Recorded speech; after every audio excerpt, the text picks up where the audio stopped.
शीतलहर आते आते अपना कमाल दिखा देता है। जंगल के सारी चिड़िया परेशान हो जाती है ठंडी के चलते। एक दिन राज चिड़ा 8 बजे तक सोए रह जाता है। उसकी बीवी रानी चिड़िया उसे जगाती है। जी 8 बजे अभी तक सोए हैं, काम पर नहीं जाइएगा? नहीं, मैं आज काम पर नहीं जाऊंगा क्योंकि बहुत ज्यादा ठंड लग रहा है। शीतलहर है तो शीतलहर में ठंड तो लगेगी। छोड़ो रानी चिड़िया, आज मुझे काम पर नहीं जाना है। आज बहुत ठंड लग रहा है, मुझे अभी सोने दो। राज चिड़ा इतना बात कहते हुए अपने घोंसले में सो जाता है। माँ, आज मुझे बहुत ठंड लग रहा है, लगता है मेरा तबीयत खराब होगा। लगता है तुम्हें ठंडी असर कर दिया है। तुझे कितनी बार मना किया है कि ठंडी में खेलने ना जाया करो, लेकिन तुम मानने वाला नहीं है। माँ, मुझे बहुत जोर से ठंड लग रहा है, मुझे कुछ पढ़ाओ। आओ बेटा, मेरे पंख के नीचे बैठ जाओ, तब तक मैं तुम्हारे लिए दवा मंगाती हूँ।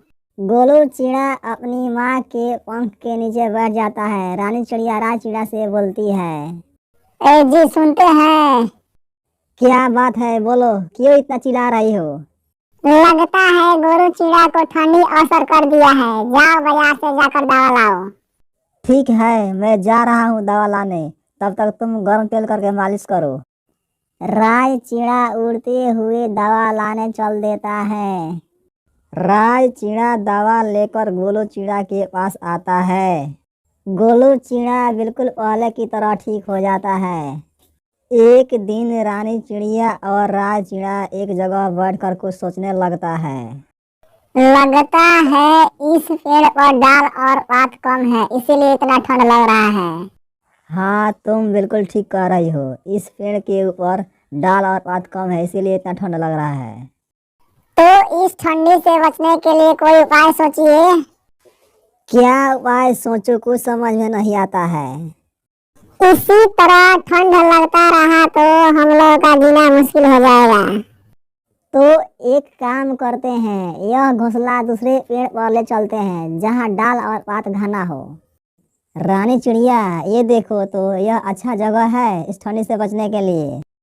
हाँ, यह जगह बिल्कुल सही है। अब हमें लगता है यहाँ पर ठंड कम लगेगा। माँ, मेरे दोस्त क्रिकेट खेल रहे हैं, मैं भी जाऊँ क्रिकेट खेलने के लिए? चुप कर, तुम्हें कहीं नहीं जाना है इस ठंडी के मौसम में, चुपचाप अपने घोंसले में बैठो। गोलू चिड़ा अपनी माँ का बात सुनकर घोंसले में चुपचाप बैठ जाता है। सुबह होते ही राज चिड़ा काम पर चला जाता है। जब शाम होता है तो राज चिड़ा अपने घर चल देता है। कुछ दूर आता है तो देखता है एक आदमी कुछ गद्दा बेच रहा होता है। राज चिड़ा रजाई बेचने वाले के पास आता है। काका काका, ये क्या बेच रहे हो?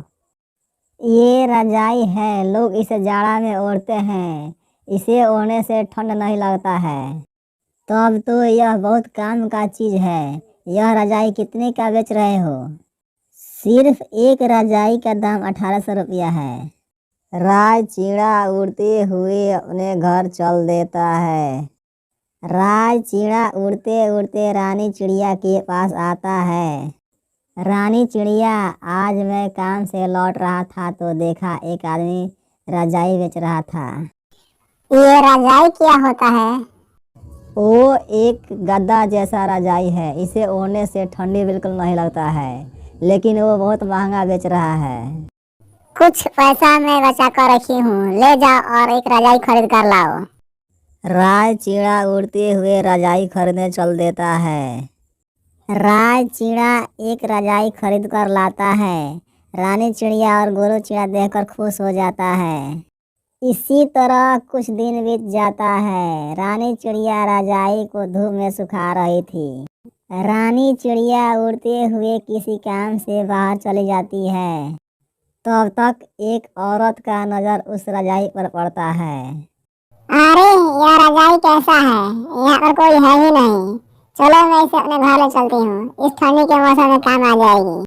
औरत रजाई लेकर अपने घर चल देती है। तब तक रानी चिड़िया उड़ते हुए गोलू चिड़ा के पास आ जाती है। गोलू बेटा, यहाँ पर रजाई सूखने के लिए पसारी थी, क्या हुआ?